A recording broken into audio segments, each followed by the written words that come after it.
May I now request Mr. Zulal to please come to the podium and make his address. Thank you very much, Governor Narayanan, Governor Mr. Shyamala Datta, Mr. Lai, Air Chief Marshal,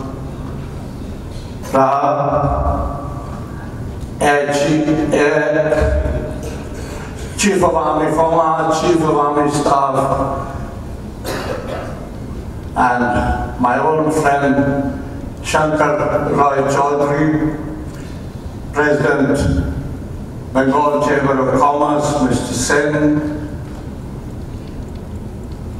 ladies and gentlemen.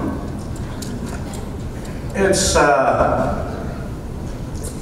always a pleasure, and in this case, a privilege to be back in this city of joy. I've been in love with this city, and I've been coming here since the age of 12.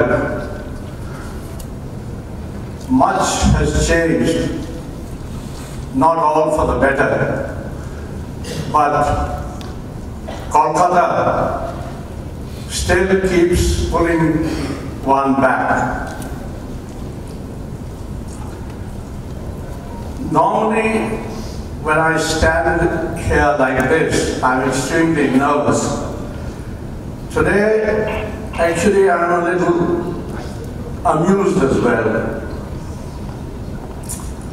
I'm really intrigued at how somebody thought of inviting me to a conference like this, because I know absolutely nothing of the subject.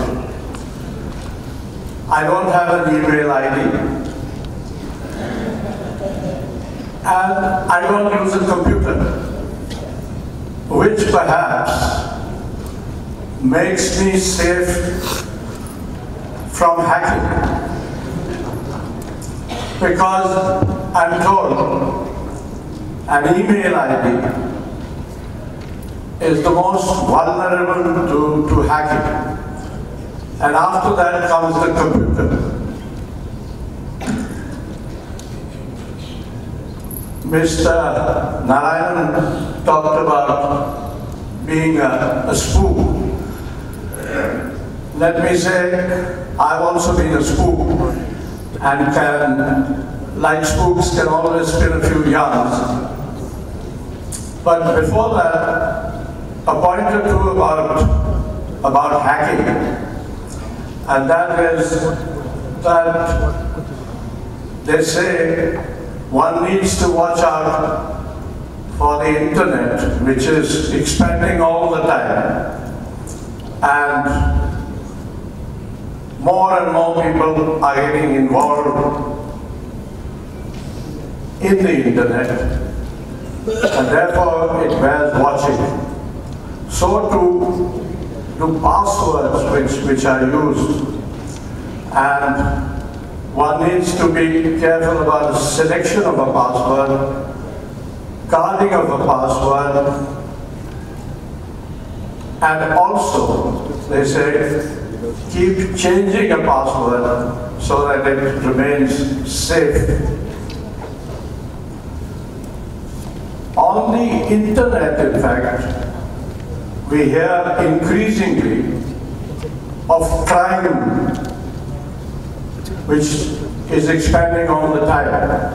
Apart from child pornography, we are now hearing of sale of drugs and even arms on the internet, for which payments can be made in digitalized currency. So that's how fast the world is changing. And in this fast changing, dangerous world, there are countries who are far, far advanced of us. Countries like Israel, Russia, China, and the United States, all of whom are notorious for their cyber or hacking capabilities. In the subcontinent, I would say, India has an advantage over possibly Pakistan, Bangladesh, and even Sri Lanka, because we are more tech-savvy.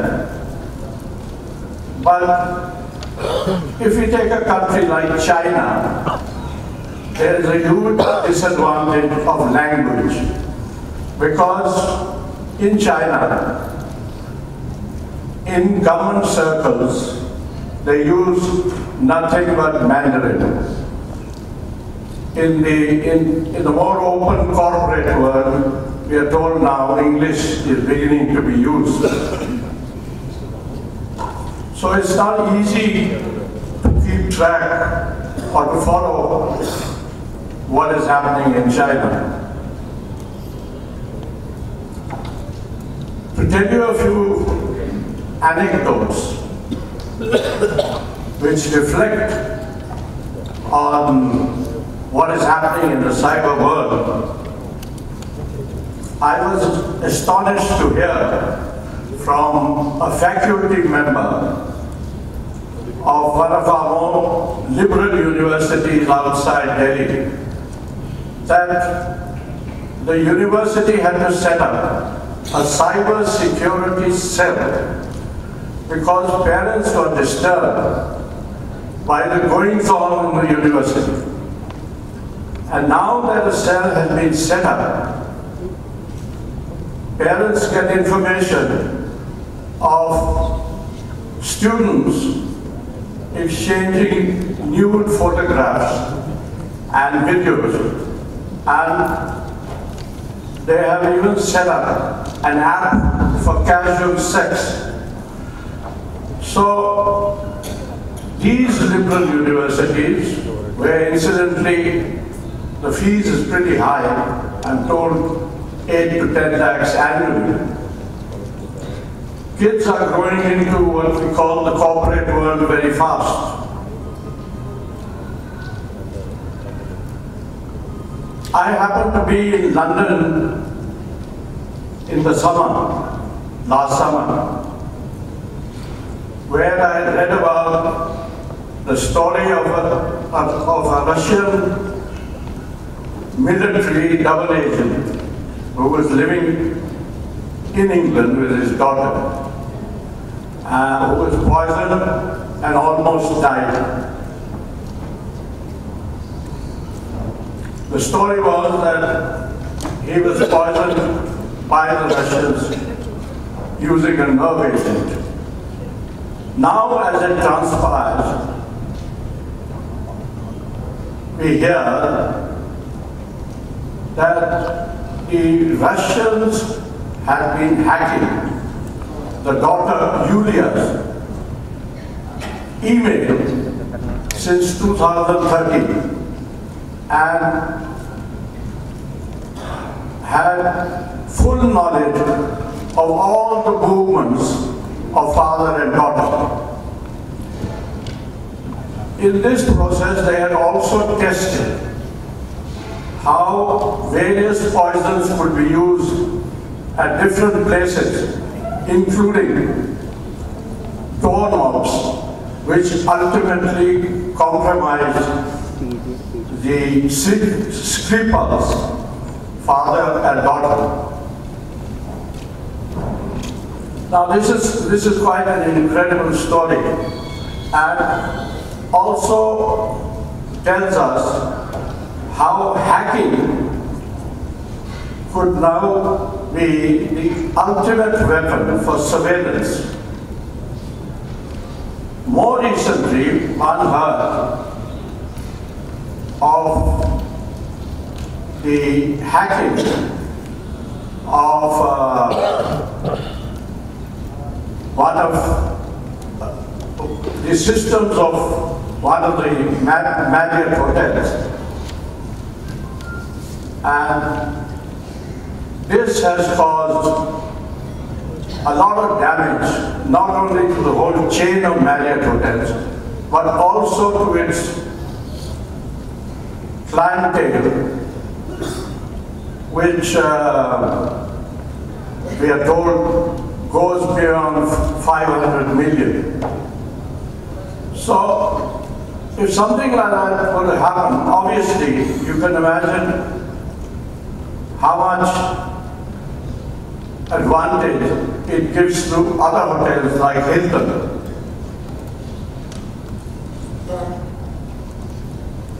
This brings me to yet another story of how the Associated Press was hacked on the 23rd of April 2013. It happened for a period of only about 4 or 5 minutes, but that caused enough damage.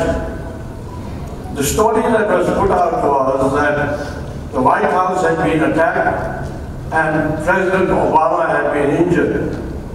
As a result of that, the stock market fell, and it is said that the hackers, using that short period of time, bought shares at very low prices. So this is the sort of scenario that we have today. Data has become the new gold or new oil that everybody seeks. In fact, we are told that people are paying for data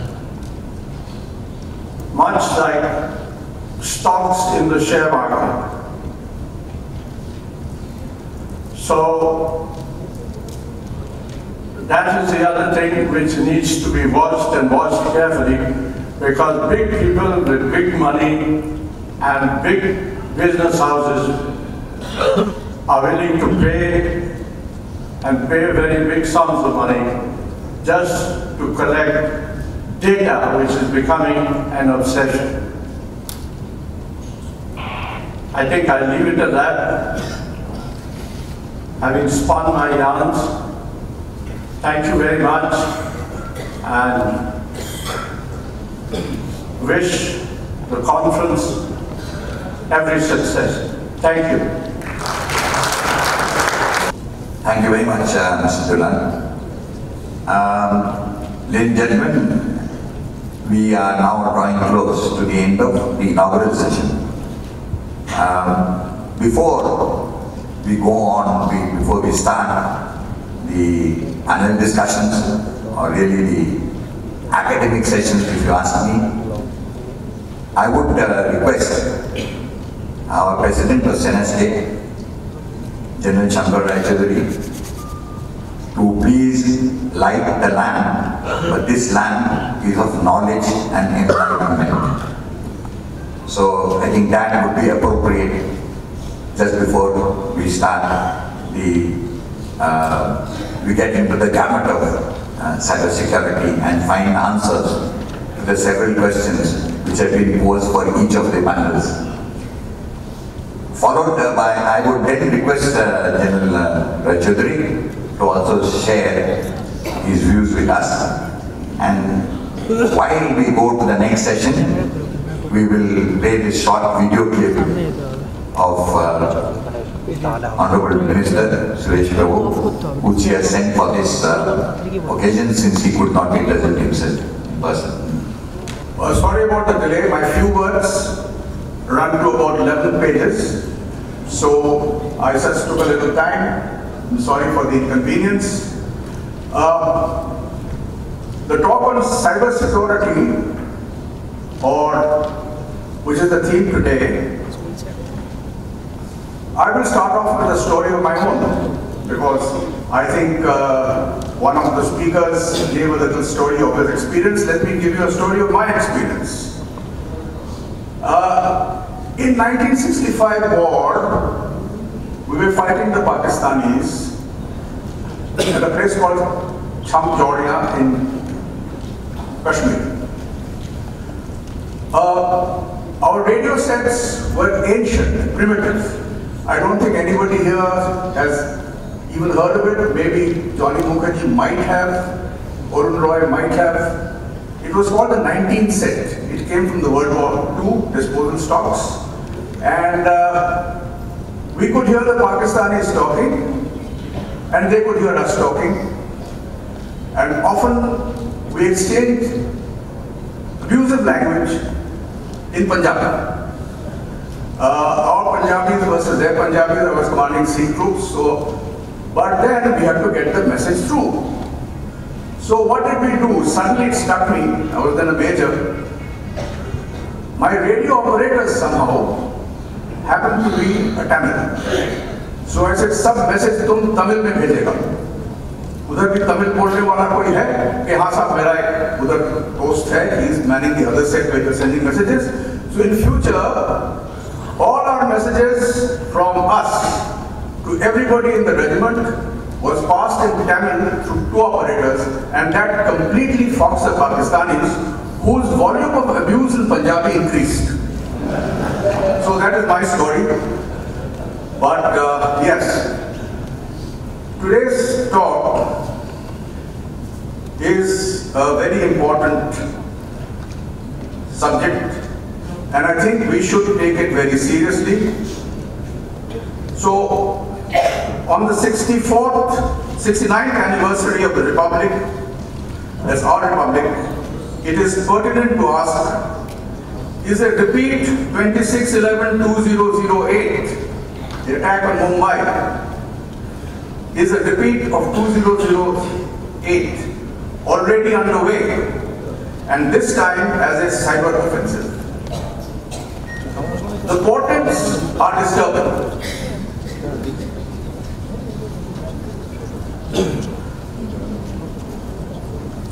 In China, internet service provider Google is reportedly considering moving its services and resources out of that country after electronic mail accounts of human rights activities carried by Google were allegedly targeted by cyber attacks from various unknown sources. In India today, there are media reports of the collapse of the aircraft traffic control radar system at the Indira Gandhi National Airport, crippling the country's premier nodal center for an appreciable time. In India, systems crash is becoming a recurring phenomenon at airline reservation counters, railway booking counters, and banks. Various reasons have been periodically advanced for these failures, but the common aspect in all these is the involvement of computer networks in all these systems. The Prime Minister's office recently moved to deny media reports of attempts to hack into its computer systems, and to confirm and to declare that no sensitive information had been illegally accessed, but the news persists. Reports indicate that such attempts have been made from portals located at various places outside the country, in this case in California, Brazil, and other countries. There were similar media reports about alleged cyber attacks and penetration of computers of the Ministry of External Affairs, which had caused a brief flurry of denials by the government. The sources of these incidents involving Indian government networks were allegedly located outside the country in a neighboring country with whom we don't have very good terms. Are there more to these intermittent mishaps than meet the eye, and could these sporadic incidents be hostile action probing India's cyber firewalls? Such conjectures can certainly be dismissed as far-fetched and hyper-imaginary as could there just possibly be something indeed gathering out there in cyberspace? India's setbacks, whether at Kargil or 1999 or Mumbai 26/11, the attack on Mumbai, were attributed to quote-unquote intelligence failure. Do we have adequate information about the implications of these cyber incidents, or is the country heading for another intelligence failure? Cyber warfare is a slow poison, silently administered by non-attributable, physically non-intrusive, genuinely undetectable except by specialized agencies. We are living in a hot peace environment, of proxy wars and plausible deniability. Cyber warfare offers an attractive, alternative, non-invasive, strategic alternative. It can be covertly originated from cyber portals in third-party countries. It is called murder with a borrowed sword, about which involuntary host countries may be genuinely unaware. Cyber attacks enhance the overall impact of disruptions of terrorist actions, and like other forms of terrorism, soft targets which are generally totally open to even the most rudimentary forms of intervention.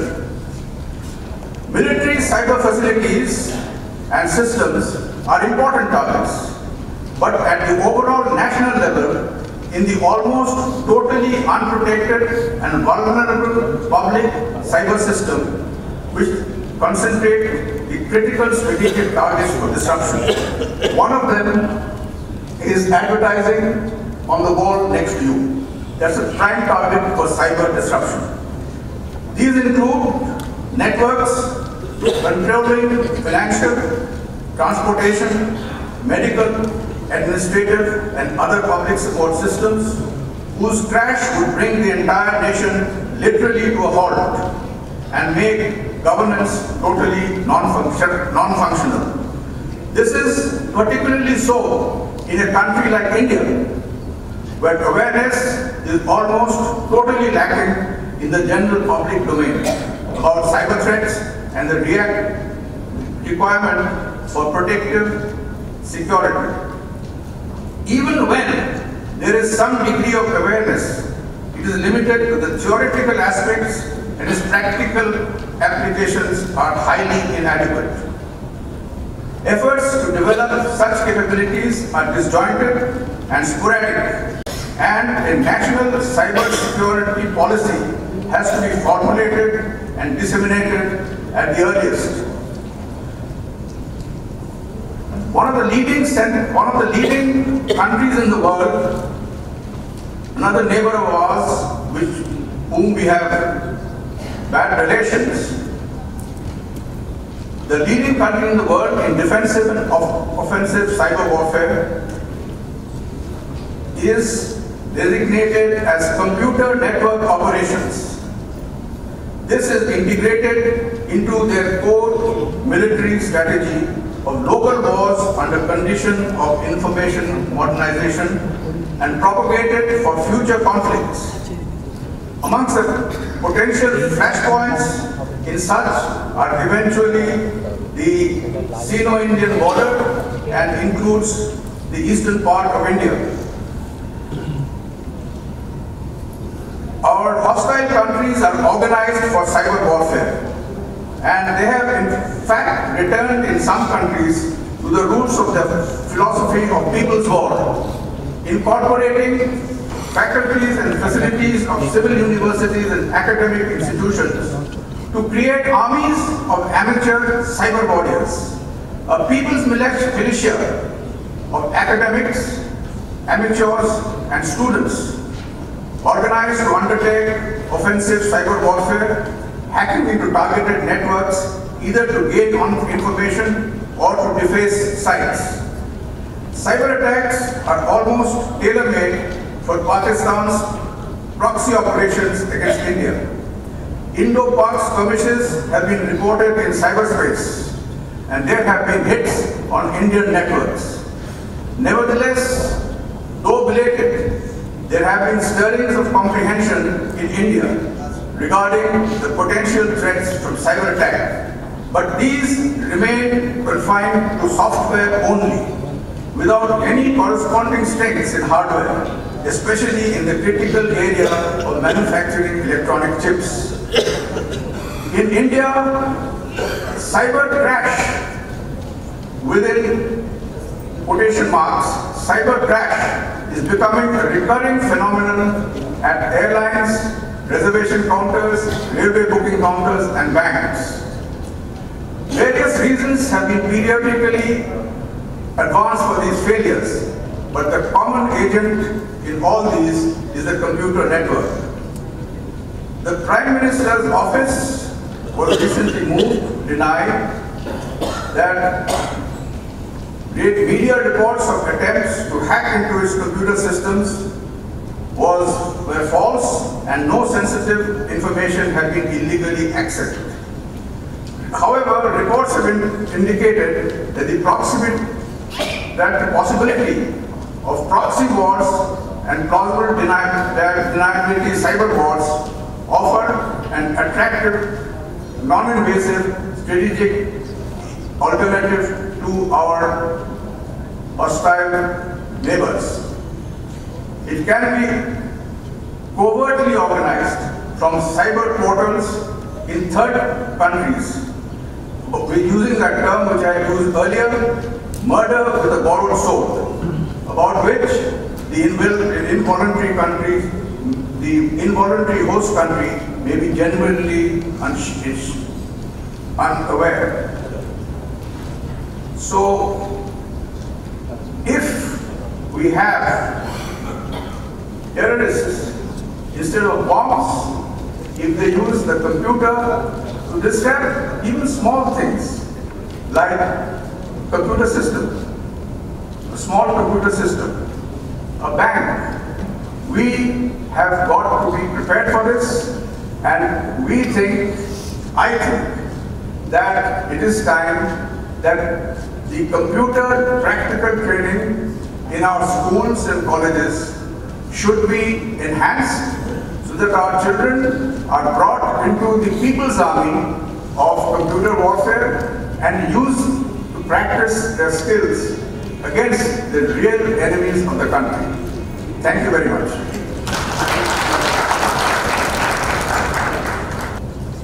May I request my colleagues here to please play the message from the Honorable Minister, Suresh Prabhu, now. The program Cyber Terrorism and Economy are being organized today. More and more we depend on internet, more and more we use technology, more and more we are vulnerable to the risk associated with it. So cyber crimes are going to increase, and therefore we must be guarded against them and must have the protective mechanism around them so that our vulnerability will never get exposed. To do that, we need constant cyber audits, we must constantly upgrade cyber capabilities, we must create awareness, we must actually create the firewalls that are necessary around it. I'm sure this program will focus on it. I wish you all my best. Thank you very much. Thank you. So may I now request you to please propose a word of thanks for this session. Ladies and gentlemen, this is perhaps the first time for the Bengal Chamber to be focusing on an issue which is so closely connected with defense and strategic matters affecting business simultaneously. Our deepest thanks to the speakers for giving us such a solid foundation and for the rest of the day's deliberations. We are deeply honored to present today's program in the midst of